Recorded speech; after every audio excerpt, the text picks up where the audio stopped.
There's pile number 2 from this morning's hour and a half. There's 1, 2, 3, 4, 5, 6, 7 and a wagon in a tube there, plus 9 upstream. That's 16 that we've got out. I've got another pile down by the weir. I've just counted going down that opposite bank, 12 on the banking and under the water, some of which some need digging out, some I'll never get out on my own, some of them are tractor tyres. There's another one over there, look, a tractor tyre. So I'm going to need a bit of help with them. But yeah, an hour and a half, and we're on 16. I think I've got about 6 down here, so 20 odd tyres in an hour and a half, and that's just on this stretch behind Avocet. To imagine how many of them are actually in the river. Where they come from, I don't know. Unscrupulous businesses. Look, there's another one there.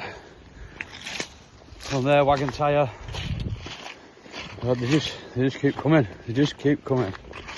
So if you want to get involved and come down and give us a hand, I'd love that, because it's a long walk with some of them.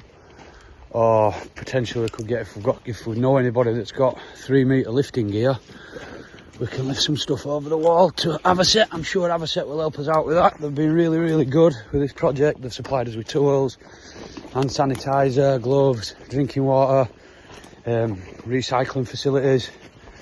Basically between, you know, myself and the volunteers that come down every now and again, and Matthew at Avocet, we're going to get this job done. The Environment Agency, the Canal and Rivers Trust can shirk it all they want. We're going to get this stretch cleaned up, and then we're potentially going to move upstream as well, and look at cleaning some gravel beds to try and promote fish spawning.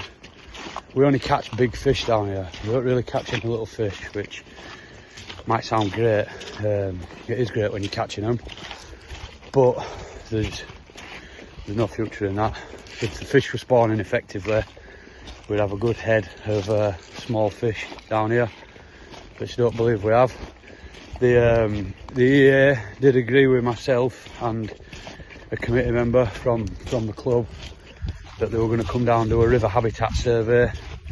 Once we told them, so I collaborated with the Calder Rivers Trust to get this started. Told the EA about that collaboration, and they were like really chatty. They've got a good relationship with the Calder Rivers Trust. So yeah, the EA told us that they were going to come down here, they were going to do a river habitat survey, and going off the results of that river habitat survey, they were going to advise us on